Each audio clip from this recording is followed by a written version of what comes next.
Bonjour, bonsoir à tous et à toutes et bienvenue dans C'est une bonne situation ça, le podcast fait par et pour des étudiants. Immotez pas vous. C'est une bonne situation, ça, Scribe. Knowledge is power. Je venais d'avoir mon bac, j'entrais à la fac. Je suis professeur de physique-chimie. On fait déjà des expériences à la pointe de la technologie. Mais quand tu penses, les profs aussi, ils ont été à l'école. Mais vous savez, moi je crois pas qu'il y ait de bonnes ou de mauvaises situations. Cet épisode est enregistré au mois de mai 2021. Donc bonjour à toutes et à tous, aujourd'hui on se retrouve dans un nouvel épisode et on accueille Maud. Donc Maud, je te laisse te présenter, ce que tu fais dans la vie, si tu fais une activité artistique, si tu fais une activité sportive, si tu es dans une asso, et du coup, qu'est-ce que tu fais, si tu ton travail ou tes études. Oui, alors bonjour, donc moi je m'appelle Maud, j'ai 24 ans et je suis actuellement en VIA au Brésil. Donc je vais peut-être vous expliquer ce que c'est parce que c'est pas évident pour tout le monde. En fait, le VIA, c'est un volontariat international en administration. Donc en fait, c'est une sorte de service civique et effectué donc, dans les services de l'État français, donc que ce soit les ambassades, les consulats, et on est donc placé dans les services, soit les services économiques des ambassades ou des consulats, soit dans les services culturels, soit au pôle communication. Donc pour ma part, je m'occupe de la communication, donc tout ce qui est réseaux sociaux du consulat, le site internet, également faire les contacts avec les journalistes locaux sur place. Donc peut-être que je précise que je suis au Brésil, donc je suis actuellement au Brésil à Recife, ça se situe dans le nord-est du Brésil. Et donc ça fait maintenant 7 mois que je suis ici. Donc peut-être revenir sur mon parcours pour comprendre comment je suis arrivée là. Donc j'ai fait un bac. J'ai fait un bac littéraire en premier et après je me suis dirigée vers une prépa littéraire, donc pendant 2 ans, Cagnes, Hippocagne pour ceux qui connaissent. Ensuite après cela, je n'avais pas forcément envie de passer de concours parce que pour moi c'était assez pesant quand même 2 ans de prépa. Donc j'ai voulu finir ma licence puisque cette prépa en fait était en partenariat avec l'université Paul Valéry. Donc on avait des cours à la fois en prépa et à la fois à la fac.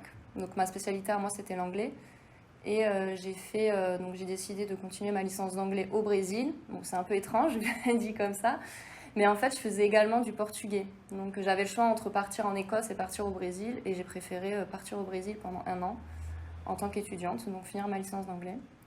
Ensuite je suis revenue en France, j'ai fait 2 ans de master en relations internationales, toujours à Montpellier.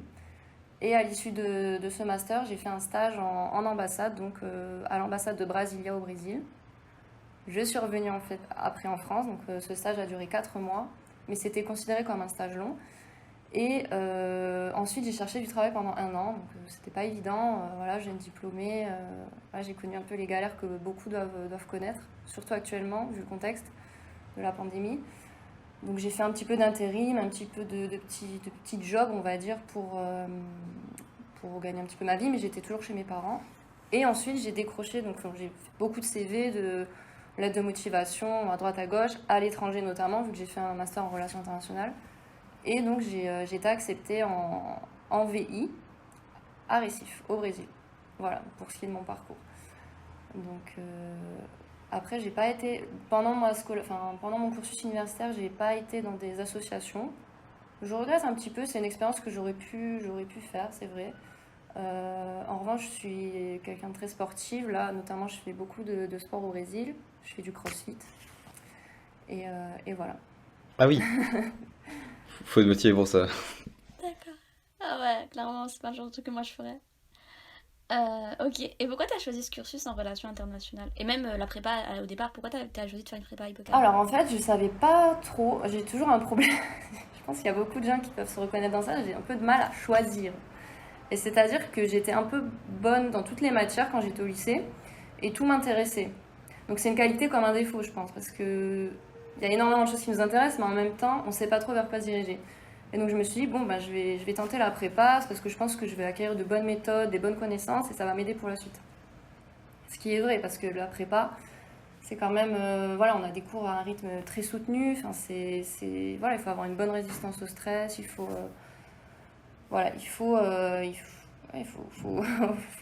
se donner, quoi. Et en même temps, On peut acquérir des connaissances dans plusieurs domaines, donc la littérature, la philosophie, etc. Donc moi, j'ai trouvé ça hyper intéressant. Après, j'ai toujours eu un goût pour les langues étrangères. J'ai toujours aimé ça, même quand j'étais en prépa, j'avais commencé l'italien, par exemple. Quand j'étais au lycée, je faisais anglais, espagnol, portugais en LV3. Ensuite, j'ai fait anglais-portugais. J'ai essayé l'italien. Enfin, j'ai toujours aimé les langues étrangères, donc dans tous les cas, j'avais envie de me diriger vers quelque chose qui est un peu orienté vers le reste du monde, si je puis dire. Et donc, les relations internationales, c'était très intéressant à ce niveau-là. Même si c'est pas vraiment dirigé sur les langues étrangères, j'ai quand même beaucoup aimé les cours de sociologie. Enfin, c'est quand même hyper intéressant. Et après, voilà, j'ai eu ce stage, j'ai été prise, donc ça m'a ouvert des portes quand même assez intéressantes, vu que je suis rentrée dans le milieu des ambassades. Et maintenant, au consulat général de France de Récif. Donc voilà. Ok. C'est intéressant parce que c'est vraiment juste de l'indécision qui t'a mené là. C'est vrai. ce- tu, enfin, c'est sympa, ça donne de l'espoir. Parce que je sais pas trop ce que je vais faire non plus, du coup je me dis yes, on peut finir quand même par avoir quelque chose. Ouais. D'ailleurs, qu'est-ce que tu faisais précisément dans ce cursus relations internationales, dans ce master en fait? Vous faites quoi techniquement comme langue, comme matière? Alors, j'essaie de me rappeler, c'était il y a quand même 2 ans. Donc voilà, sociologie, il y avait de la sociologie, il y avait de l'histoire, il y avait un peu d'économie, mais pas de l'économie pure et dure, je dirais. Je ne saurais pas te dire le terme exact, mais il y avait un peu d'économie. Des langues étrangères, donc tu as 2 langues. Donc moi, en l'occurrence, c'était anglais-portugais. Qu'est-ce qu'on avait d'autre? On avait une matière qui s'appelait politique étrangère. Donc ouais, c'était histoire, plutôt orientée sur la politique. C'est quand même assez tourné vers, je dirais, c'est assez historique. Voilà. Pour ma part, donc j'ai beaucoup aimé ce master, hein, c'était hyper intéressant, mais je pense qu'il y a un réel problème entre ce qu'on apprend en cours et la réalité du terrain. Je m'explique. En fait, je pense que ce master est très bien pour les personnes qui souhaitent se diriger vers faire une agrégation, être professeur, passer le CAPES, ce genre de choses. Après, je pense que on manque, mais je pense que ça c'est le problème de toutes les filières générales, en fait, enfin, de tous les masters voilà, qu'on peut trouver dans les universités de lettres. C'est mon opinion, hein, je ne sais pas si on peut être en désaccord avec ça. Je pense qu'il y a un problème réel entre la réalité du terrain, du monde du travail, et les études voilà, qui sont assez généralisées. Je pense que c'est différent quand on fait un BTS, par exemple, quand on fait un cursus qui est très professionnalisant. Ouais, on est directement les pieds dedans, quoi. Voilà. Par exemple, les masters en alternance, je pense que ça, c'est quand même beaucoup plus ancré dans la réalité du terrain, du monde du travail, etc. Je pense qu'on n'a pas été préparé, je trouve, assez à la réalité du travail dans mon master. Quand bien même les cours sont enrichissants, sont hyper intéressants, ça c'est sûr. Mais après, une fois qu'on a eu le diplôme, il y a ce moment où on se dit, enfin je pense qu'il y a beaucoup de gens qui se reconnaissent dans ça, on se dit, et maintenant, qu'est-ce qu'on fait? On a acquis des connaissances, on a acquis des méthodes, c'est sûr, de rédaction, d'analyse, d'esprit critique, voilà, enfin, ça c'est des choses que je mets sur mon CV. Je veux dire, on fait des dissertations, on fait des commentaires de texte, donc ça c'est très utile, c'est sûr. Mais je pense que le côté professionnalisant devrait être un peu plus intégré dans le cursus. Après, on a un stage obligatoire, enfin non, c'est même pas obligatoire. En Master 2, c'est stage ou mémoire. Donc après, si on choisit le mémoire, forcément, ça veut dire qu'on se dirige plutôt vers la recherche, vers tout ce qui est éducation, recherche, agrégation, enfin voilà. Donc je pense que Enfin, j'aimerais bien aussi, moi, savoir un petit peu ce que les gens en pensent, parce que je pense que c'est une réalité vraiment actuellement en France, du moins. Après, je sais pas dans les autres pays, mais en France, il y a vraiment un décalage, je trouve, des fois, entre le cursus universitaire et la réalité du monde du travail, qui est totalement différente. Les entretiens, passer des entretiens, je veux dire, c'est des choses qui sont dures, il faut quand même qu'on se prépare, et je pense qu'on ne nous prépare pas assez dans ces cursus-là, qui sont très généralisés, à cette réalité du terrain. Ouais, on est très en dehors du monde professionnel. Voilà. C'est ça. Mais t'as quand même fait un an à l'étranger, non? Dans une université à l'étranger. Oui, Tu peux comparer ce qui... Du coup, qu'est-ce que tu estimes de là où t'étais au Brésil? en tant qu'étudiante du coup, parce que ma première expérience, j'étais étudiante, donc c'est... Ouais. Alors, c'est très compliqué parce que le Brésil, c'est quand même très différent de la France. Déjà, je vais donner l'exemple de ma filière, parce que moi j'étais en LLCR anglais, donc j'avais les cours de LLCR, enfin l'équivalent en fait au Brésil, voilà, c'était LLCR anglais. Sauf que eux, il y avait au sein même de cette filière, il y avait deux branches. Il y avait la branche de ceux qui veulent faire traducteur, donc ils appellent ça bacharelado, je crois, hein, je ne veux pas non plus dire des bêtises, mais il me semble que c'est ça.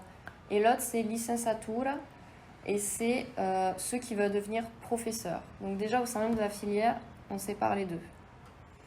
Autre chose, ici au Brésil, les études coûtent très très cher. Donc le problème, c'est que souvent, enfin, les étudiants sont souvent assez... En fait, ils ont travaillé avant de faire des études.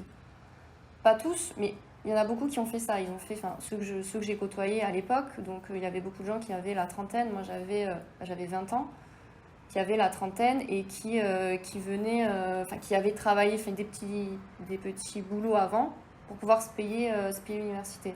Même si j'étais dans une université publique, pas privée. Mais ça a quand même un certain coût. Donc eux, je pense qu'ils ont déjà ils doivent déjà se mettre dans le bain, en fait, à part s'ils viennent de familles très aisées. Mais en général, donc, dans les universités publiques, ne sont pas forcément... Enfin, c'est comme en France, je veux dire, un peu de tout quoi, dans les universités publiques. Mais il y a quand même beaucoup de gens qui n'ont pas forcément les moyens de se payer des grandes écoles. Et c'est que ça a quand même un coût.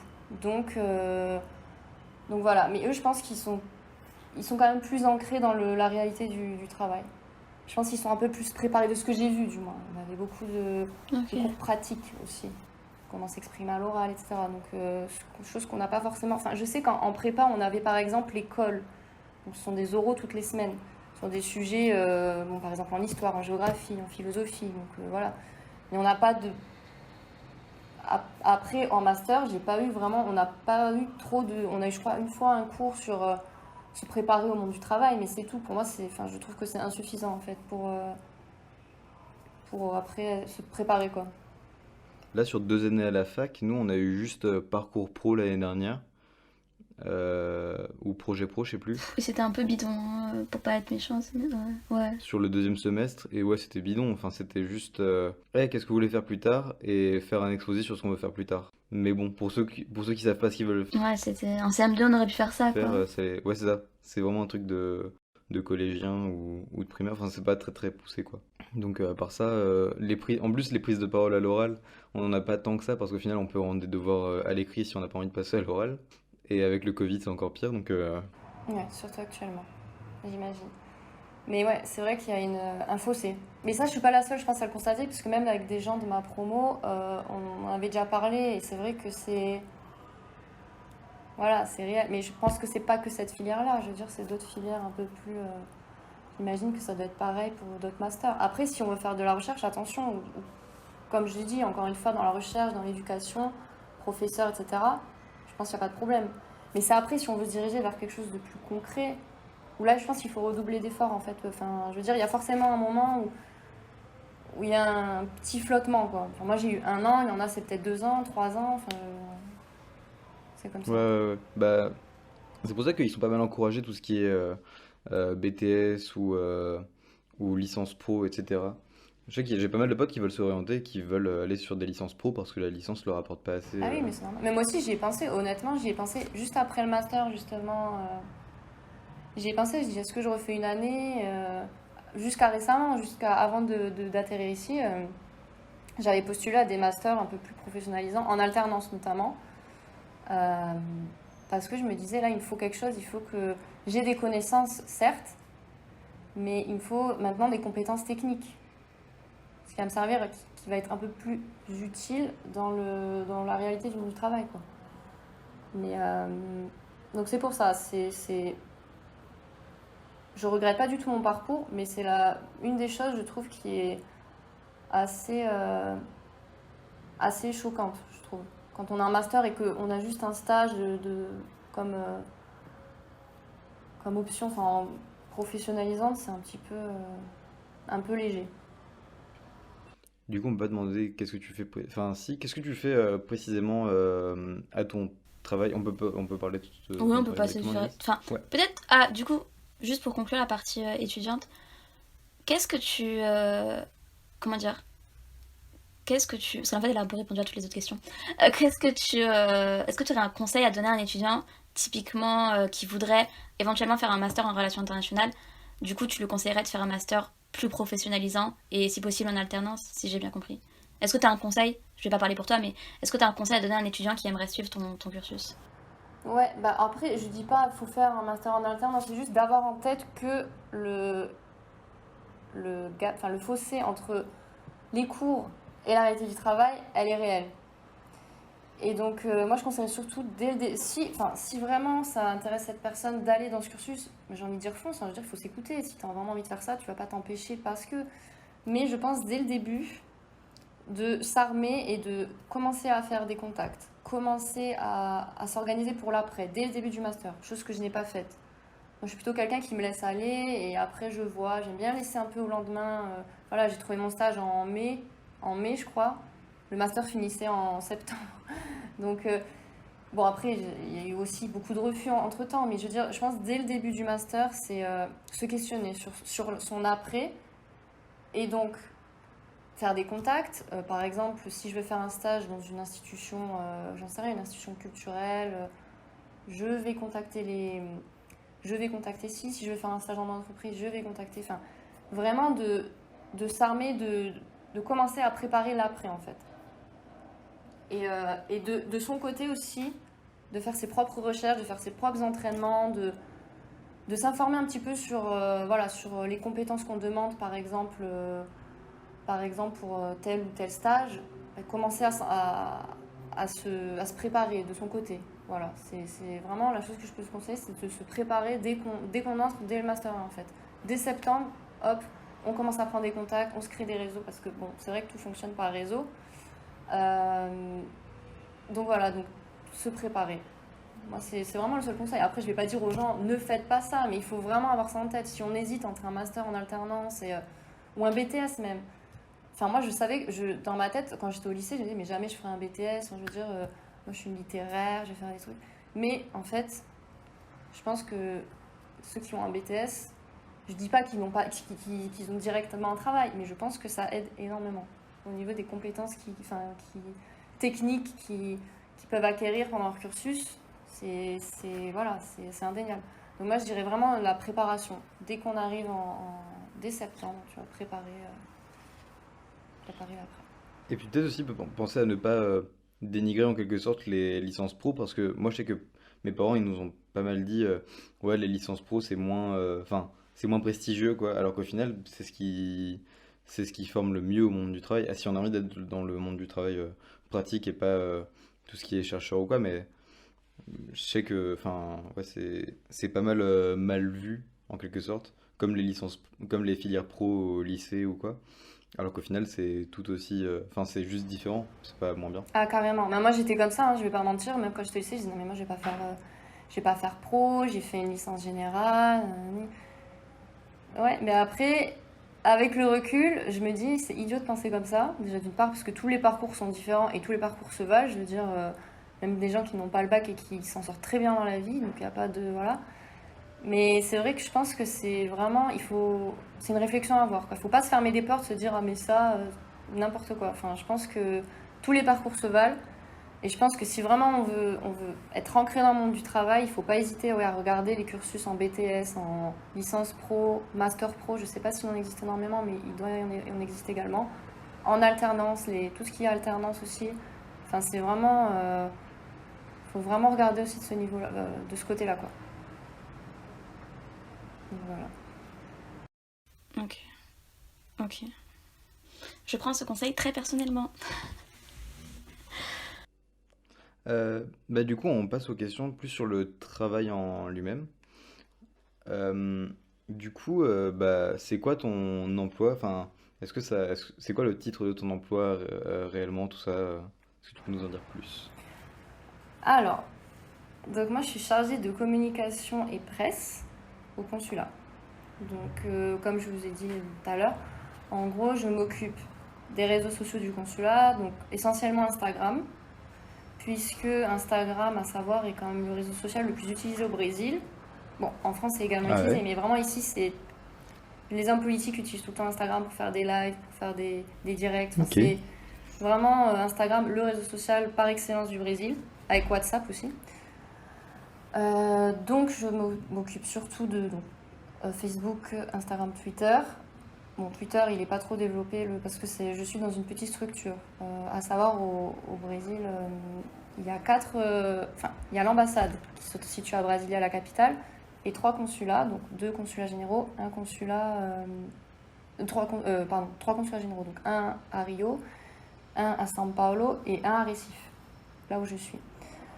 Donc voilà, moi je m'occupe de tout ce qui est de côté réseaux sociaux, site internet aussi, quand il y a des articles à publier sur n'importe quel sujet. Enfin, en général, je republie ce que l'ambassade publie, ou lorsqu'il y a des déplacements de mon chef, voilà, il y a un article à rédiger, on le met sur le site.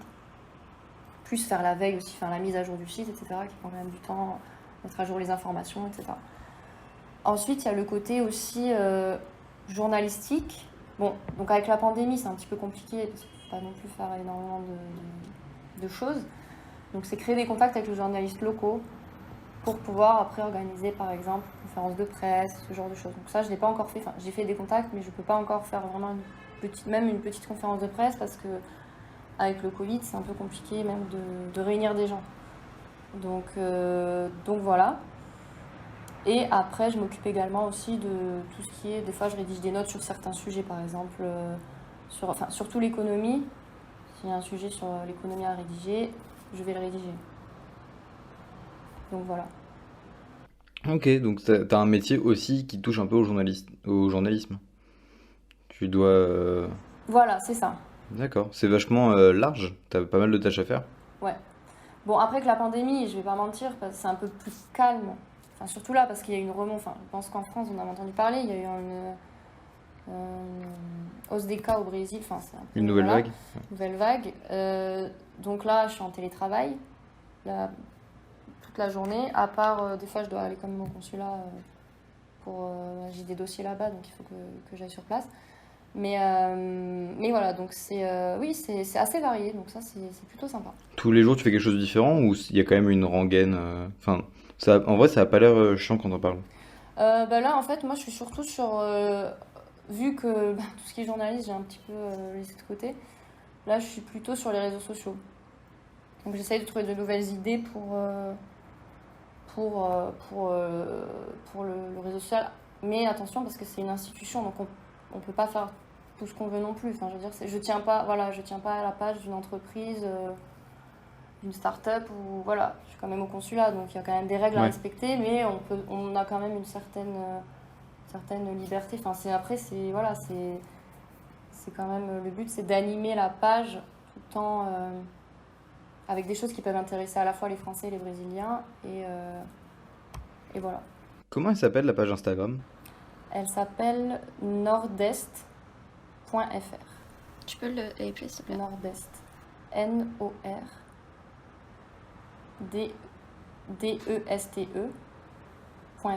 Voilà, donc il n'y a pas énormément d'abonnés. Si on compare par exemple aux deux autres consulats, c'est vrai qu'il n'y a pas énormément d'abonnés. Mais quand même, il y a quand même des gens qui nous suivent. Et voilà, j'essaye d'être active, voilà, de faire vivre cette page malgré tout. Surtout en période de pandémie, ce qui n'est pas évident. Parce que les événements, par exemple, culturels, c'est...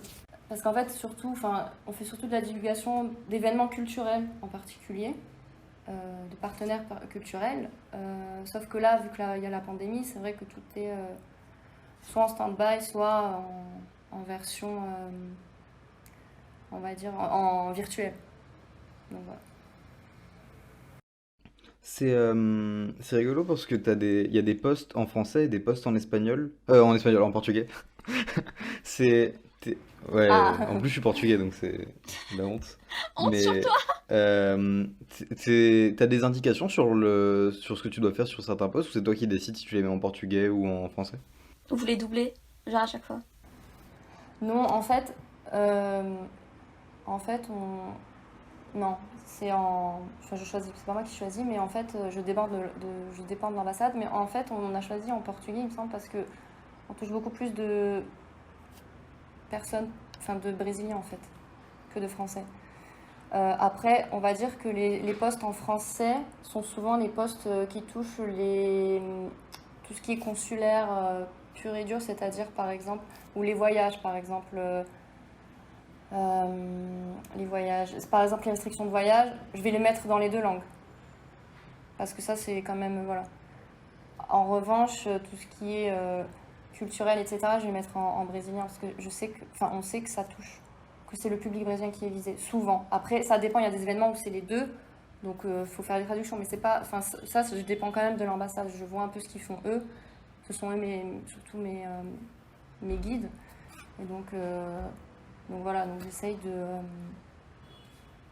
de les suivre et en général, oui, c'est en portugais surtout. Par exemple, là, je pense que tu as vu, enfin là, il y a par exemple des élections qui vont se tenir, des élections consulaires. Donc ça concerne que les Français qui sont établis à l'étranger. Donc là, il n'y a aucun intérêt à le publier en brésilien, vu que là, ça concerne que les Français. Ok, d'accord. Ah oui, parce que je vois qu'il y a des postes du coup que en français, donc surtout les trucs officiels, consulaires, tout ça. Et à côté, c'est surtout en portugais. Et j'ai vu un poste où c'était traduit dans les deux sous le poste. C'est intéressant parce que du coup, enfin, tu dois réfléchir à qui tu touches, etc. sur chaque poste. C'est ça. Bon, après, souvent, on suit une ligne éditoriale, hein. C'est pas moi qui invente, je vais pas dire que j'invente des postes. À part certains, par exemple, tu vois, pour dynamiser un petit peu, je donne un exemple, la journée de l'Europe, j'ai mis une figure de Robert Schuman, qui est considéré comme le fondateur, le père de l'Europe, on va dire. Je fais une petite publication comme ça. C'était juste pour, voilà, à titre informatif pour les Brésiliens, un petit peu casser le côté peu officiel de la page, mais tout en restant dans les lignes quand même. Ouais. Faut pas, voilà, pas non plus faire n'importe quoi. Comment tu l'as trouvé ton volontariat international en administration, ton VIA? Alors, donc il y a un site qui s'appelle CiviWeb, donc SIVIweb.fr, il me semble, c'est ça, CiviWeb. CIVI Web. Donc en fait, sur cette page, il y a tout un tas d'offres donc de VIA et de VIE. Donc VIE, je ne sais pas trop comment ça fonctionne, mais c'est en entreprise, donc c'est dans le privé, c'est différent. C'est le même système. En fait, il faut avoir... bon, après, j'invite les gens à aller regarder directement Oui. sur le site pour plus d'informations, mais pour faire un résumé, c'est destiné aux personnes entre 18 et 28 ans. Donc c'est en fait une mission, ils appellent ça une mission. Donc ça peut durer entre 6 et 24 mois. Et donc t'as plusieurs, sur le site, il y a plusieurs offres, hein, donc ambassade, consulat, pour l'administration, je parle. Donc c'est, comme j'ai dit au début, on va dire que c'est dans les secteurs donc, culturel, économique et communication. C'est dans ces pôles-là, on va dire. Et ensuite, donc tu postules. Moi, j'ai fait énormément de candidatures, hein, je vais pas mentir, j'en ai fait énormément, j'ai eu beaucoup de refus, mais j'ai eu un entretien donc, pour Recife et j'ai été acceptée. Donc il y a plusieurs étapes de recrutement. Et donc en fait, on a une rémunération. En fait, il y a une indemnité fixe, plus on rajoute, selon le risque pays, ils rajoutent une indemnité. Voilà. Donc c'est pas vraiment ça, ils appellent pas ça un salaire, ils appellent ça une indemnité. Ils appellent ça, en fait, c'est une mission, c'est pas un travail, on va dire. Donc c'est une bonne opportunité, je pense, pour tous ceux qui sont actuellement en train de chercher. Enfin, c'est vraiment destiné aux jeunes diplômés, pour le coup, ceux qui ont déjà un master en poche, etc. Je pense que c'est une bonne opportunité, honnêtement. C'est un CDD en fait. Ouais. Donc tu sais quand est-ce que ça va se terminer. CDD. Parce que c'est 24 mois, c'est 2 ans maximum. Voilà. Ok. Et donc toi, tu sais quand ça va se terminer du coup, toi? Bah moi, du coup, oui, j'aimerais rester 2 ans. Après c'est à voir selon les besoins aussi enfin, si mon chef veut que je reste 2 ans ou pas. Donc j'essaye quand même de regarder autre chose. Mais oui, si je peux faire 2 ans, bien sûr, j'ai 2 ans. Mais après, je sais pas ce que je vais faire derrière. J'allais dire justement, est-ce que tu as des perspectives de renouvellement de ton CDI là-bas ou ça t'intéresse pas? Euh, Est-ce que tu as des idées un peu? De CDD du coup. Parce Ah oui, que oui, de c'est CDD, ouais. parce que c'est 2 ans. En fait, oui, j'aimerais faire 2 ans, mais quand même, je préfère me préparer un petit peu et commencer à regarder s'il y a d'autres choses, voilà. Parce que j'aimerais aussi. Je voulais dire, est-ce que tu voudrais être réembauché là-bas et y rester plus longtemps que les 2 ans? Ou c'est pas du tout ce qui t'intéresse? Honnêtement, non. Parce que. Non. Enfin, j'ai envie de. Je sais pas encore où j'ai envie de travailler. Parce que le Brésil m'intéresse énormément. Enfin, j'ai quand même vécu pas mal de temps ici. Mais j'ai quand même envie de découvrir d'autres choses, en fait. Ça dépend, sauf si vraiment une opportunité s'offre à moi. Voilà. Mais le problème, c'est que le Brésil. Là, je bénéficie de tous les avantages de la France. C'est-à-dire que c'est la France qui me paye. J'ai la sécurité sociale. Enfin, j'ai tous les avantages de la France. Donc, en fait, si je travaille au Brésil, c'est différent. Parce que ça veut dire s'expatrier et c'est tout un tas de démarches, c'est beaucoup plus compliqué. Donc ça, est-ce que j'ai l'envie? Honnêtement, pour l'instant, je sais pas. Mais donc même pour rester au consulat, et là tu serais toujours employée française, ça- Non, je pense pas. non? Je pense que j'aurai envie de faire autre chose après. Ok. Pour l'instant, je me vois. Dans un autre pays ou toujours au Brésil? Bonne question. En fait, j'aime beaucoup le Brésil, mais en même temps, j'aimerais bien découvrir autre chose. Donc, Ok, d'accord. mais j'ai quand même envie de garder, enfin, j'ai quand même envie de garder ce lien avec le Brésil. Donc, je vais quand même chercher du côté, par exemple, même si en France, il y a des institutions en rapport avec le Brésil, etc. Je regarde quand même en relation avec le Brésil et pourquoi pas d'autres pays lusophones aussi, parce qu'il n'y a pas que le Brésil où on parle portugais, il y a des pays d'Afrique également, il y a le Portugal. Donc, je pense que c'est bien quand on a une langue comme ça, que je dis pas que c'est une langue rare le portugais, mais c'est vrai qu'il n'y a pas tout le monde qui fait portugais, comme, je veux dire, je sais pas, il n'y a pas tout le monde qui parle russe également. Donc, c'est bien, je pense, quand on a une langue comme ça, de garder ça et d'essayer de développer, enfin, de chercher peut-être un travail en rapport avec cette langue, Bah, c'est quoi. toujours un avantage. Voilà, c'est un avantage, je pense. Parce que tu disais que tu as beaucoup galéré avant de trouver ton volontariat. Est-ce que comment dire, est-ce que t'as pas essayé, je suppose que oui, hein, que ma question est bête, mais dans tout ce qui est ministère de la Défense, ministère de l'Intérieur, des trucs comme ça, où ton master était pas peut-être suffisamment adapté, ou est-ce que ma question est claire? Peut-être pas. Là, tu parles des stages ou tu parles après? Je te parle juste après, une fois que tu as eu ton diplôme, est-ce que tu as essayé de postuler? Est-ce que tu peux postuler donc au gouvernement, ou est-ce que ça t'intéresse pas, genre à des institutions comme le ministère de l'Intérieur ou de la Défense, ou est-ce que ça t'intéresse pas du tout? Oui, tu peux. À l'époque, c'est vrai que moi, je regardais surtout le ministère des Affaires étrangères, en fait. J'ai pas, parce que j'avais envie de partir, j'avais envie de repartir, donc du coup, j'ai pas vraiment regardé. Après, pour mon après VIA, oui, je vais regarder, honnêtement, je vais regarder. Après, je vais être honnête, je sais pas encore si j'ai envie de travailler dans le public ou dans le privé, parce que là, je suis dans le public. Mais je me ferme aucune porte, je vais voir ce qui s'offre à moi et ce qui me plaît aussi. Mais oui, bien sûr, il faut pas hésiter, je pense, pour ceux qui cherchent, à regarder sur le site, les sites du gouvernement, enfin, différents ministères, oui, ministère de la Culture, ministère de l'Intérieur, enfin, bien entendu. Ok. Et qu'est-ce que tu dirais que ton travail t'a apporté jusqu'à présent? Alors, ce que mon travail m'a apporté, écoute, là, je suis en train de développer des compétences que j'avais pas, de communication, on va dire.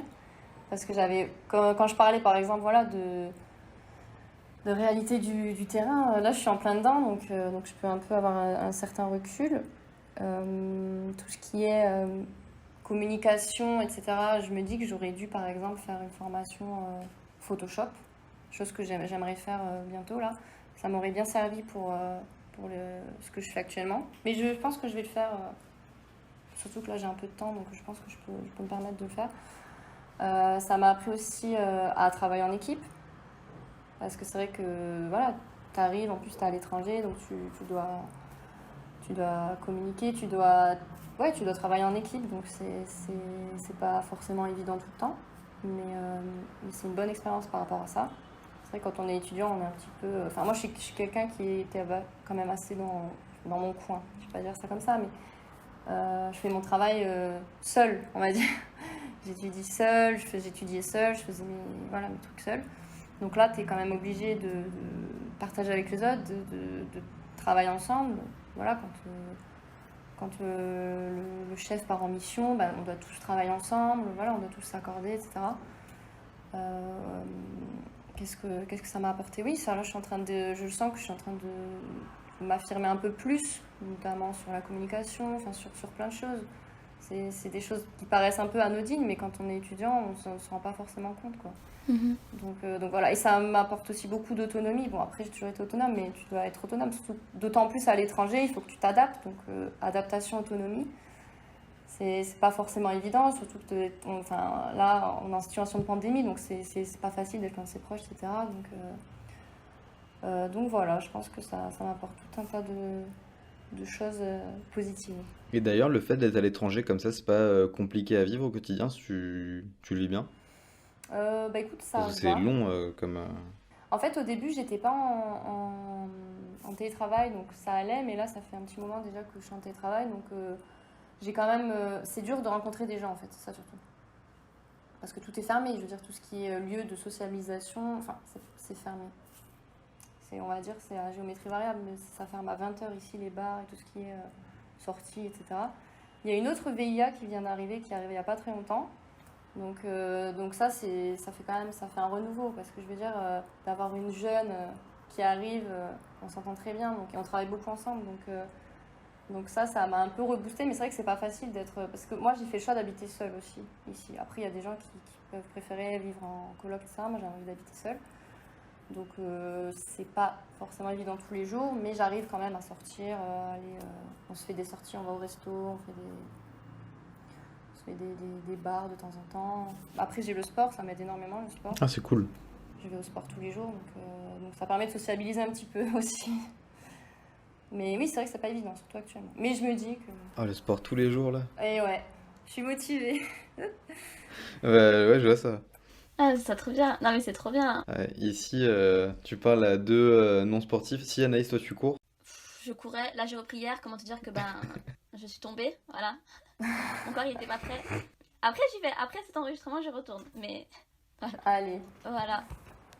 T'aurais des conseils pour se remettre au sport? C'est le mental, malheureusement, c'est que le mental. Là, en vrai, je sais pas, t'aimes quoi comme sport? Déjà, faut savoir quel sport tu aimes. Faut pas faire des trucs qu'on n'aime pas, tu vois. Je sais pas, moi par exemple, j'aime pas trop faire du vélo, donc je vais pas me dire, ah demain je vais faire du vélo pour perdre des calories, tu vois. Faut déjà que tu réfléchisses à quelque chose qui t'intéresse. Et après, moi j'ai toujours été dans tout ce qui est muscu, etc. J'aimais bien. Après j'ai fait de l'équitation aussi pendant très longtemps.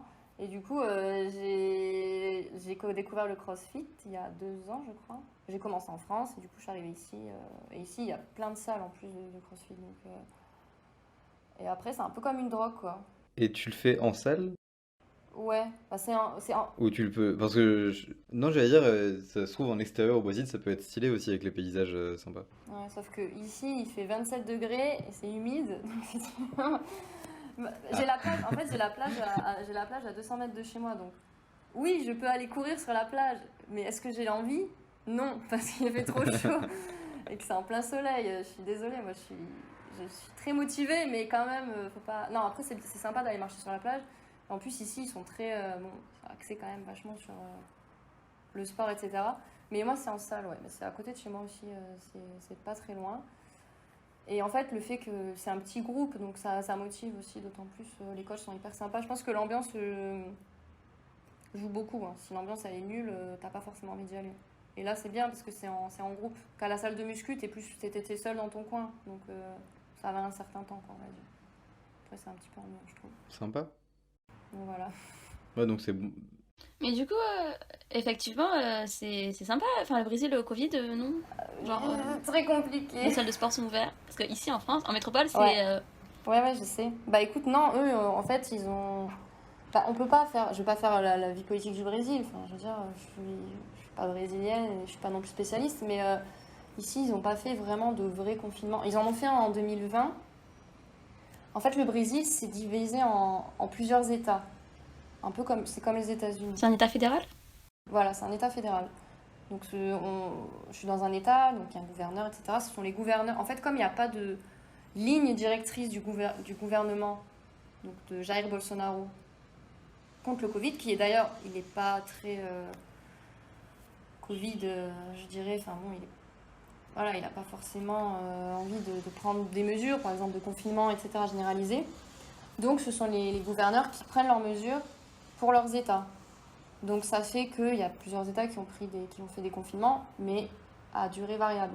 Donc ici, quand c'était en 2020, donc nous on était en confinement, ils ont fait un confinement, pas autant que nous je crois, c'était 2 semaines très sévères et après ça a rouvert un petit peu. Actuellement, et là récemment on a eu une quarantaine, enfin un lockdown. Lockdown c'est quoi? Ouais, ça serait confinement. Mais en fait, c'est pas comme en France, il n'y avait pas d'interdiction de sortir. Je veux dire, on n'avait pas besoin de papier pour sortir, donc en soi, c'était pas forcément respecté. Donc, et puis aussi, on peut pas, ici c'est différent, il y a beaucoup plus de pauvreté, l'État n'aide pas les plus pauvres, donc c'est compliqué de faire un confinement comme en France. Je veux dire, je dis pas qu'en France c'est pas compliqué, bien entendu, c'est très compliqué aussi pour certaines personnes. Mais ici, je pense que c'est pas possible de faire autant de temps de confinement. Surtout dans la région où je suis, la plupart l'économie repose beaucoup sur l'informel. Les vendeurs dans la rue, etc. Donc c'est impossible d'enfermer comme ça les gens qui meurent de faim, enfin c'est pas possible. Donc du coup, ils prennent des mesures. Là, voilà, les mesures, c'est que tous les bars, etc. ferment à 20h en semaine et 17h le week-end. Donc ça fait 2 mois que c'est comme ça. Quand je suis arrivée, c'était tout ouvert jusqu'à minuit, jusqu'à 23h. Mais après, il y a eu une hausse un pic, donc ils ont un peu repris, un peu serré la vis, on va dire, mais c'est vrai que c'est un peu compliqué quand même. Bah, est-ce que tu as des choses que tu voudrais nous dire que tu penses que t'as pas pu évoquer sur ton taf qui sont intéressantes? Ou est-ce que tu penses qu'on a fait le tour déjà avec les questions? Des trucs que tu veux partager, ouais. Non, je pense que j'ai fait le tour. Après, si je peux conseiller aux gens, enfin aux jeunes diplômés qui savent pas trop, qui sont attirés par l'étranger, qui savent vraiment pas trop vers quoi se diriger, vraiment tentez votre chance avec avec le VI, quoi. C'est hyper intéressant. Bon, après, je peux pas parler des volontaires internationaux en entreprise, je sais pas comment ça fonctionne. Donc ça, c'est plus pour les gens qui veulent travailler dans le privé, mais je pense que c'est une belle opportunité. Et moi, on en avait un petit peu parlé en master, mais je savais vraiment pas ce que c'était, quoi. Et c'est vrai qu'on n'en parle pas énormément, c'est pas très connu, j'ai l'impression. Donc c'est hyper intéressant. Voilà, c'est tout ce que je peux conseiller aux gens. Ok, bah merci parce que je ne connaissais pas du tout avant que tu arrives, Moi non donc plus. merci beaucoup, à titre personnel. Voilà. Bah du coup, maintenant on a un jeu qui s'appelle Rap ou pas rap. Ela é amiga da minha mulher. Pois é, mas vive dando em cima de mim. Enfim. Et en gros, on va te dire des phrases qui viennent soit de la pop culture en général, ça peut être film, livre, philosophe ou autre, ou du rap. Et du coup, faut que tu saches si c'en est ou pas. Oh, j'ai peur. Allez, c'est parti. Du coup, faut que je fasse quoi? Faut que je trouve l'artiste, faut que je... Non, alors tu peux trouver l'artiste si Si t'as envie, si t'es vraiment forte. mais sinon tu peux juste dire rap ou pas rap. Voilà, pour toi, est-ce que la phrase qui va être dite sonne ok, rap? d'accord. Ou est-ce que ça ok. sonne pas comme étant pas du rap? Après, il y a des gens qui Ok, s'amusent, je qui sont très très forts et qui nous ont trouvé les artistes des fois, mais... Ouais. Mais parce que ça peut être issu de films, c'est ça? Ça peut être issu de films, Ok, ça d'accord. peut être issu de philosophes, ça peut être issu de littérature classique, de documentaires. C'est des trucs qu'on voit parce que là, on peut puiser notre culture, on le prend. Et on mélange avec des phrases issues du rap. Ça marche. Voilà. Du coup, tu commences, Raphaël, ou je commence? Vas-y, commence. Ok. J'ai compris tard que rien n'est plus cher que la gratuité. Pas rap. Si. C'est de Damso dans Dems. C'est pas vrai. Si. Ah. C'est pas grave. Là est tout l'intérêt du jeu. Puis j'écoute du rap, ça m'énerve. Mais j'allais dire, est-ce que du coup t'écoutes pas mal aussi de musique portugaise, enfin de musique brésilienne ou quoi, ou est-ce que la culture en elle-même portugaise tu t'en es pas trop imprégné? Ah si, j'écoute... Si? Moi j'aime bien, après ça dépend du contexte, mais ici J'aime beaucoup le funk brésilien. Ça n'a rien à voir avec le funk américain. Bon, c'est très... Je vais pas... Voilà, je vous laisse regarder les clips. Hein, c'est très sexualisé, tout ce qu'on veut. Bon, ceci dit, les clips de rap en France, c'est... Bon, il y en a beaucoup comme ça aussi. Mais ouais, j'adore. Franchement, le rythme et tout, c'est génial. Et tout le monde, en soirée, vraiment, tout le monde... Enfin, franchement, j'adore. Après, oui, il y a beaucoup de... tout ce qui est samba... Après, je connais pas beaucoup, hein, mais moi, j'aime bien, ouais. Enfin, quand je suis ici, j'écoute beaucoup de musique.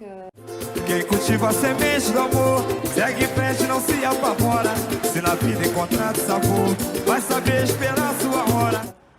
Enfin, j'essaye quand même d'écouter des musiques brésiliennes, quoi. Je trouve ça un peu dommage de rester là et de pas écouter. Puis même rien que quand je vais au CrossFit, ils mettent que des musiques brésiliennes aussi. Ils mettent du rap, ils mettent des trucs. Enfin, après, non, ils mettent aussi des. Enfin, je veux dire, ils sont quand même. C'est comme en France, on écoute des musiques américaines et tout ça, mais du coup, ouais, il y a plusieurs musiques, ouais. Tu aurais un ou deux sons à partager? Ouais, mais je peux vous les envoyer parce que là, je sais pas si j'ai. Je vous les enverrai. Mais je vais envoyer plusieurs types qui sont connus ici, on va dire. Vas-y. Ouais, tu nous enverras maintenant ou après quand tu veux. Ok, ça mettra de l'ambiance dans l'épisode. Essa novinha é terrorista, é especialista. Olha o que ela faz no baile funk com as amigas. Essa novinha... Alors du coup, donc que vous l'appeliez République ou que vous l'appeliez monarchie, le peuple souffre. Donc ça, c'est pas rap. Non, c'est Victor Hugo dans Claude Gueux. Voilà. Je me disais, c'était un philosophe. Ça m'a rappelé un peu ma prépa, là, tu vois. Ah bah oui, c'est vrai. Je parle à une littéraire. Moi, j'ai découvert Claude Gueux il y a pas longtemps. Enfin, je lisais pas vraiment de Victor Hugo. J'ai envoyé à Anaïs. Il écrit bien quand même. C'est clair. Ah, c'est bien écrit, quoi. Pas mal, hein. C'est quelque chose, c'est quelque chose. Raphaël 2021. Victor Hugo, en vrai, c'est un bon gars. Vas-y, à toi, Anaïs. C'est ceux qui ont des dents contre toi qui souvent mâchent les mots. Rap. Ouais, c'est toujours de Damso et c'est toujours dans le même son parce que ce son, c'est une punchline à lui tout seul. Dems de Damso. Voilà, j'aurais pu en piocher encore 6 ou 7 de phrases dans ce son alors qu'il est même pas long. Donc les 6 prochains épisodes seront encore C'est ça, ce seront Dems de Damso. Voilà. génial. À toi, Raphaël. C'est la dernière phrase. Toujours bien accompagné, mais toujours très souvent seul. Rap. Ouais. C'est un artiste pas connu du tout qui s'appelle Dr. Rick et il a repris Fly Me to the Moon avec une pote. Ok. Sympa. Franchement, pas mal, hein, 3 sur 4. Hein. Yes. Bravo. Merci. Et oui, bah bien joué du coup. On n'a rien à faire gagner, Dommage. mais beaucoup d'honneur. Beaucoup d'honneur. Juste pour la fierté. Exactement. On va passer à la question la plus importante de ce podcast, qui est quelle couleur de dragibus préfères-tu? Ça fait longtemps que j'en ai pas mangé. Les noirs, je crois. Merci. En fait, cette question, c'est juste parce que j'ai une théorie qu'il va falloir appliquer vite. C'est que tout le monde préfère les noirs, et je sais pas pourquoi. Enfin, tout le monde. Un petit groupe minoritaire résiste encore et toujours, mais la majorité répond les noirs ou les bleus, souvent les deux. Et du coup, je me suis posé la question de pourquoi. Donc un jour, on va faire une expérience scientifique et étudier pourquoi. Mais merci pour cette réponse, claire et précise. Parce que c'est très important comme question. Mais surtout, dis-toi que c'est le seul dont je me souviens. Donc, c'est pour dire. Là, j'ai le goût dans la bouche, tu vois. Alors que les autres, je sais même pas quel goût ils ont. Bah ouais, non mais c'est... Ah ouais, il Je t'a te marqué. jure. Il y a un truc bizarre avec ces dragibus. Après, Anaïs a l'hypothèse qu'ils ont tous le même goût. Je suis pas sûre. Hein. Je pense que c'est dans votre tête, c'est au niveau des couleurs. Un vrai de vrai, non. Non. C'est faux. Non, non, non. Il a un petit goût plus acidulé, plus... Ah ouais, Je sais carrément. pas. Bah ouais. On s'en souvient, tu vois. On fera un test. Il faut qu'on emprunte un labo et qu'on dissèque les dragibus, en fait. C'est ça qu'il faut qu'on fasse. Mais en fait, moi, ce que j'ai envie, c'est déjà d'étudier. Enfin, après, les étudier chimiquement, j'en suis pas capable. Mais j'ai envie de demander à quelqu'un de faire ça. Et j'ai envie aussi de faire une vraie expérience en double aveugle avec des gens en blouse blanche, tout ça, qui font tester aux gens, voir s'ils reconnaissent les couleurs ou pas. Mais bon, ce sera pour plus tard. Je pense à l'issue de ce podcast, quand on aura 200 épisodes, 2000 épisodes, je ne sais pas quand est-ce qu'on va s'arrêter. Ouais. On fera ça oula, avec tous les 2000. invités. Voilà, on prendra un hangar Ouais. Et Ça demandait du travail. Mais donc, merci pour ta réponse. Et donc, on peut passer à la suite. Si tu, si tu devais manger avec une célébrité morte ou vivante, est-ce que tu aurais une idée d'avec qui tu aimerais faire ça? Enfin, une personne qui t'inspire. Non, là, j'ai pas de star particulièrement avec qui j'aimerais déjeuner. Je dirais ouais, mes grands-parents. Ça fait longtemps que je les ai pas vus. Après, Ah putain, c'est vrai. Là, après en star. en plus, avec la distance et le Covid, là. Ouais. Après, en star, je sais pas, il y a beaucoup de personnes qui sont inspirantes, je dirais. Enfin, tu vois, il n'y a pas de. Je sais pas, même. Ah, sinon, on a une question. Alors, notre question, normalement, c'est t'aimes bien Paris? Mais bah, du coup, est-ce que t'aimes bien Récif? C'est bien Récif, la ville où t'es, c'est ça? Ouais. Alors, je suis partagée. En fait, j'habite dans un quartier où c'est que des immeubles. Alors, ce qui est bien, je vais dire les points positifs et les points négatifs. Les points positifs, c'est que j'ai la plage à côté. Bon, je peux pas me baigner parce qu'il y a des requins. Il y a des attaques. En fait, Récif, c'est connu pour les attaques de requins. Bon, ça vient pas de nulle part, hein, c'est qu'il y a eu un truc. Enfin, il y a des rumeurs. Donc, il y a des rumeurs qui disent que c'est les abatteurs qui jettent la viande, qui jetaient les résidus dans un port pas loin. Enfin, bref, plusieurs théories. Et donc, du coup, il y a plusieurs attaques, etc. Mais bon, bref. Donc, du coup, la plage, c'est sympa parce que voilà, quand j'ai envie de souffler un peu, je sors, j'ai la plage à côté. Donc, ça, c'est super cool. Le centre-ville est extrêmement beau, mais en fait, vide, assez vide. Bon, déjà, c'est la pandémie. Et en fait, c'est un peu à l'abandon, puisqu'ils ont construit donc, ce quartier où je suis, qui est le quartier, on va dire, riche de. J'habite dans le quartier riche de Récif, où ce sont que des immeubles, en fait. C'est une forêt d'immeubles, en fait. Donc, il y a des gens qui peuvent aimer ça, mais moi, je suis quelqu'un qui vient de la campagne. En fait, c'est drôle parce que pour eux, c'est très beau. Enfin, en fait, même quand je visite les apparts, c'est magnifique cette vue. Enfin, voilà, les immeubles et tout, c'est magnifique. Mais moi, enfin, c'est vrai que c'est pas ce qui me. Enfin, c'est pas ce qui. La beauté est subjective, bien entendu, mais c'est pas ce que je trouve le plus beau, personnellement. Moi, pour moi, c'est pas magnifique de vivre dans des immeubles. Enfin, moi, j'ai besoin d'être près un peu de la nature, etc. Enfin, j'ai habité à Montpellier. Je veux dire, Montpellier, par exemple, c'est une ville à taille humaine, j'aime beaucoup parce que c'est pas étouffant, c'est pas des gros immeubles comme ça, voilà. Mais c'est. Après, sinon, je veux dire, hormis ça, moi, c'est vraiment ça qui me dérange parce que je me sens un peu oppressée, quoi. Je veux dire, on est dans des immeubles, on est tous là, dans des petites cages à lapins, quoi. Mais hormis ça, le centre historique est vraiment très joli à voir et c'est quand même sympa, vraiment cool d'avoir la mer à côté, quoi. Ça fait une bouffée d'air, quoi. Donc voilà. ah, la question préférée des gens, ma question préférée, votre question préférée, oui.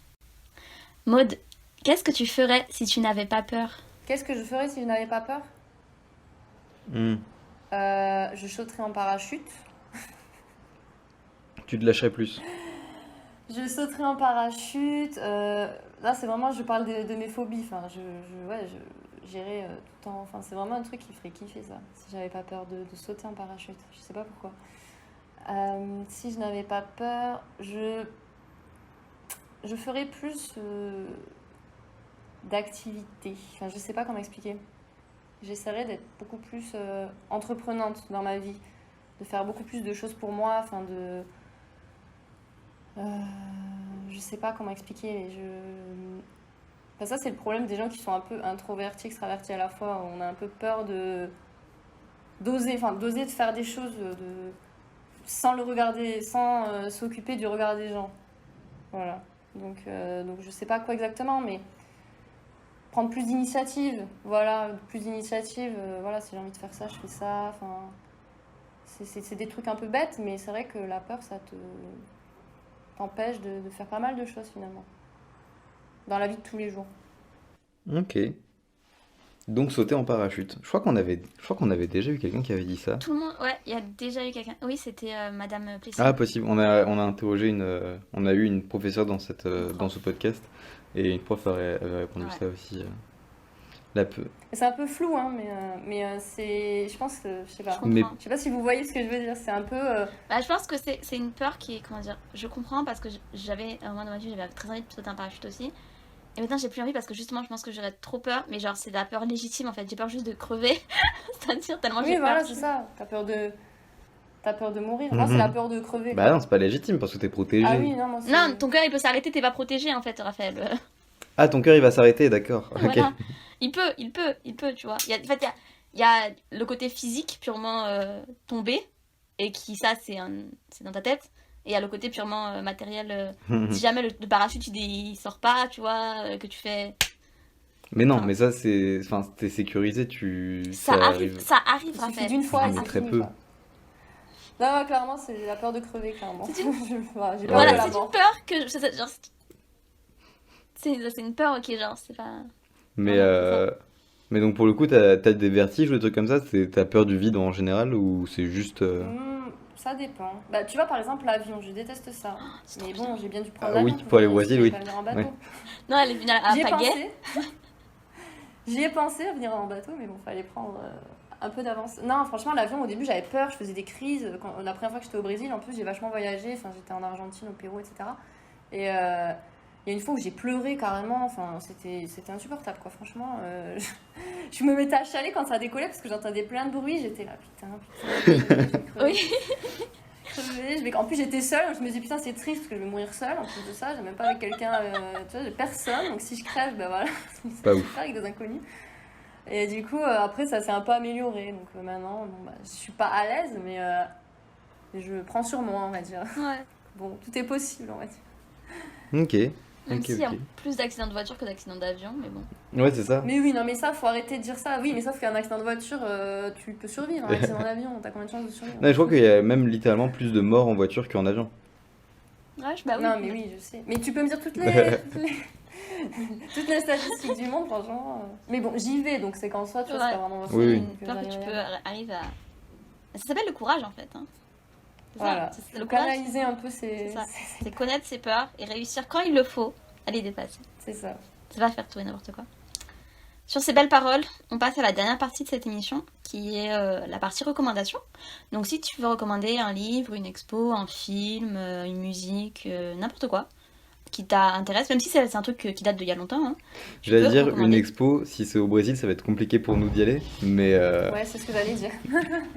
Écoute, on ne sait pas, peut-être que quand on sera connu, il y aura des gens qui écouteront et qui seront au Brésil et qui se seront dit « Ah, tu ne sais pas, eh, tu ne sais attends, pas. je vais regarder parce qu'on a les stats des gens qui nous écoutent. Ça se trouve, il y a quelqu'un au Brésil qui nous a écoutés. » Ouais, j'ai quelques doutes, hein, mais... Ouais, ça se trouve. Hein. Bah non, mais on a, Peu tu sais, de- Il y a des gens qui travaillent dans les consulats qui... on a quand même 18% de notre audience. On n'a pas une grosse audience, mais on a 18% des gens qui nous écoutent qui sont aux États-Unis. Donc pourquoi pas le Que Brésil? font ces gens? Voilà, il y a moins d'1% des gens qui nous écoutent qui sont au Brésil. Donc il y a peut-être une personne une fois qui nous a écouté du Brésil. Super. Bon, je vais recommander... Bah, vu que je suis au Brésil, je vais pas recommander un film français. Je vais recommander un film brésilien, mais je pense qu'il est connu, donc... c'est Cidade de Deus, la cité de Dieu. Ah, Je pense qu'elle est- oui. c'est quand même Ça un me fait peu rien connu. du tout. Bah faut que je Bon, le voie, c'est mais très- oui. C'est violent, mais c'est de la pure violence, hein, mais bon, moi je l'ai quand même bien aimé. Après, voilà, c'est violent. Et après, il y a une série brésilienne aussi qui s'appelle 3%, mais je pense qu'elle est connue aussi. Mais après, moi j'ai lâché au bout de certains. Enfin, ça partit un peu trop en vrille après. Je crois que c'est la première saison que j'ai trouvée assez intéressante, surtout que bah, c'est tellement parlant en fait pour la situation ici que je trouve ça assez. Ça m'a quand même vachement. Ouais, j'étais vachement dedans quoi. Après, je vais pas dire des séries. Enfin, et après, il y en a plein d'autres des séries. Est-ce que j'en ai vu une récemment brésilienne? Je sais plus, mais il y a plusieurs films brésiliens qui sont assez intéressants ouais, sur ça. Et après, en musique, est-ce que j'ai une musique brésilienne là qui me vient? Un artiste brésilien qui est très connu, qui était très connu, enfin qui est très connu ici, c'est Gilberto Gil. Et après, bah, écoutez, si vous voulez vous ambiancer en soirée, moi je vous conseille le funk brésilien. Voilà. Ok. Gilberto Gil, il était ministre de la Culture, ou il était C'est ça. drôle, sous Lula. A primazia, o vento à primeira mão na Bahia. Ouais, c'est ça. Donc il faisait, lui il est connu, il fait beaucoup de... Je connais pas énormément d'artistes, enfin, en fait j'en entends beaucoup, mais je retiens pas forcément les noms, mais lui je sais qu'il est quand même connu et ses musiques sont Ok. assez sympas. C'est le style bossa nova, je crois. C'est ça. On ira C'est pas écouter du ça. tout, Ok. Après il y a plusieurs styles de musique au Brésil, comme partout, quoi. Samba très connu. Là où je suis, c'est pas tant c'est pas la samba. Tu vois, ça dépend des endroits. Enfin, le Brésil est tellement grand qu'on peut pas résumer ça, on peut pas résumer. Même les plats, même le vocabulaire change selon les États. Enfin, c'est Ouais, énorme. au Brésil, quoi. La France est très. Et est-ce que tu manges bien d'ailleurs? Ouais, ça va. Je mange. Est-ce que je mange à la brésilienne? Pas vrai. En fait, ici, il faut manger local. Faut manger local, par exemple. Ici, la spécialité, c'est le poisson. Poisson, donc du coup, moi, je mange beaucoup de poisson. Enfin, quand je vais au resto, voilà, j'essaye de prendre. Ou alors, il y a aussi de la viande un petit peu spéciale. Mais la viande, c'est plus dans le sud. Quand j'étais à Porto Alegre, la spécialité, c'était le churrasco. Les churrascarias. Ça, c'est une tuerie. Et. Ah, c'est la base de ma vie, ça. Mais c'est meilleur dans le sud parce que la viande elle est quand même meilleure dans le sud. Ici c'est plus tout ce qui est plat en sauce, les poissons, etc. Après je suis pas là depuis très longtemps donc je peux pas parler de toutes les spécialités, mais ici je dirais que c'est plus ça. Après eux ce qu'ils mangent c'est le riz avec les haricots noirs. Moi je suis pas fan honnêtement des haricots noirs, tout ça. De temps en temps j'en mange des haricots, mais enfin haricots noirs, haricots verts, enfin les petits, non c'est les haricots blancs là. Enfin les petits haricots, c'est pas je parle pas des haricots verts. Donc eux c'est leur plat vraiment, c'est comme nous, je sais pas, le pain quoi.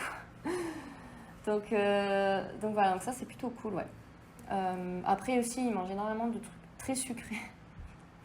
Moi j'étais à fond dans le sucre avant, mais là c'est vrai que j'ai un peu plus de mal parce que c'est très très sucré, tout ce qui est gâteau, etc. Ils mettent beaucoup de... C'est un peu à l'américaine en fait, un peu les gros gâteaux bien Ouais. sucrés avec la crème de lait, tout ça, le lait concentré, tout ça, c'est spécial quand même. Si on aime le sucre, Ah ouais, le diabète pour vous, là. voilà, c'est très sucré, donc Bah ça va, tu fais du sport. à petite dose, ouais, c'est clair. Mais là justement, moi j'adore cuisiner et du coup là je vais prendre des cours enfin là je vais aller à un atelier jeudi de cuisine, Oh. cuisine spécialisée de la région en fait, de l'état où je suis. Donc c'est cool, je vais apprendre des choses, voilà. C'est des trucs qui me tiennent à cœur, donc, que j'ai envie de développer un petit peu, comme j'ai un peu de temps, etc. Faut se faire plaisir. Non, trop bien, t'as trop Trop bien raison. ça. Bah ouais. Anaïs, est-ce que tu veux passer à ta recommandation aussi? Ok, d'accord. Moi, je vais vous conseiller le documentaire The Dissident, qui est un reportage de Brian Fogel. Et de quoi ça parle? Ça parle en fait il y a quelques années, en 2019 je crois. Le journaliste, ex-conseiller très proche du gouvernement saoudien, est rentré à l'ambassade d'Arabie Saoudite en Turquie pour récupérer des papiers administratifs parce qu'il voulait se marier. Et il n'est jamais ressorti de l'ambassade parce qu'il est décédé. En fait, il a été découpé. Et en fait, le reportage revient sur tout ça, en fait, sur comment est-ce que le roi d'Arabie Saoudite désigne les gens qui commencent à dire des trucs sur lui, en gros. Arrêtez de regarder ce reportage, il est vraiment bien. Il est disponible et il a été réalisé par un gars qui avait déjà réalisé un autre reportage sur le dopage en Russie, il me semble, dans les Jeux Olympiques. Et alors, vous pouvez le trouver sur la VOD d'Arte, donc c'est pour les gens qui sont à la fac. Bon, Sorbonne Université, vous avez la VOD gratuitement normalement. Les autres universités, je sais pas, ça va dépendre. Et sinon, vous pouvez louer le film ou l'acheter sur Arte. Voilà, c'est The Dissident. Et c'est vraiment bien, il est vraiment bien. Et vous apprenez plein de Je trucs. crois qu'il est sur Netflix aussi. Ah ouais, finalement, ils l'ont mis sur Netflix? Je crois, parce que Flavia me l'avait recommandé aussi. Si je me trompe pas. À toi, du coup, Raphaël. Et moi j'allais parler de Drunk, que j'ai pu aller découvrir au cinéma, je suis content. Je sais pas vous comment c'est au Brésil, mais nous les cinémas ils viennent de rouvrir là, la semaine dernière. Ici, je crois que c'est... Franchement, j'y suis pas allée encore. Je crois que ça a rouvert aussi, il me semble. Ouais. Mais à 50%, un truc comme ça. Ok, bah nous c'est censé être 30%, je sais pas si c'est respecté, mais c'est... Bah, je dis ça parce que en fait les terrasses sont censées être ouvertes à 50%, mais les terrasses sont blindées, donc je sais pas si les cinémas c'est pareil. Ah bah, Mais mais ici, c'est... il y a des appartements, il y a des fêtes clandestines, voilà. Ouais. En France aussi, hein, je veux dire, c'est partout. Mais du coup, ouais, les cinémas ont rouvert, donc j'ai pu aller voir Drunk et Adieu les cons. Et du coup, Drunk de Thomas Winterberg, De quoi ça c'est parle? génial. En gros, t'as quatre profs qui sont pas au bout de leur vie, mais genre ils ont pas une vie hyper fun. Enfin, ils ont la quarantaine, cinquantaine, un peu la déprime. Et ils sont tous profs dans un lycée, et il y en a un qui est en psychologie, je crois, un truc comme ça, au Danemark. Et il va voir ses collègues et il fait, enfin ils sont en train de boire un verre un soir et il fait, on est tous tristes. Il y a un pote, il y a un collègue qui a fait une théorie comme quoi il nous manquerait tous 0,5 g d'alcool dans le sang pour être en meilleure forme, Ah ouais. courageux, etc. Et du coup il teste cette théorie. Ah, Et ok. ça entraîne des dérives, des trucs sympas, tout ça. Ok. Mais ce film est génial. Vraiment, Tout le monde m'en j'ai. parle, donc il faut aller le voir. Mais la BO est géniale. Bah, du coup, si tu veux la mettre juste après, genre juste. Non, non, en vrai, non.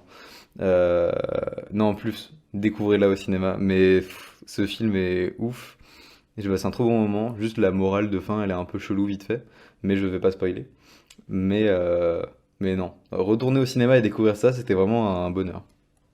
En plus, Mads Mikkelsen, je sais pas si vous voyez qui c'est. Mais le chiffre dans James Bond, qui est juste génial. J'adore cet acteur et là, il est encore, enfin, il est toujours aussi génial. Bref, j'ai passé un trop bon moment. Et donc voilà.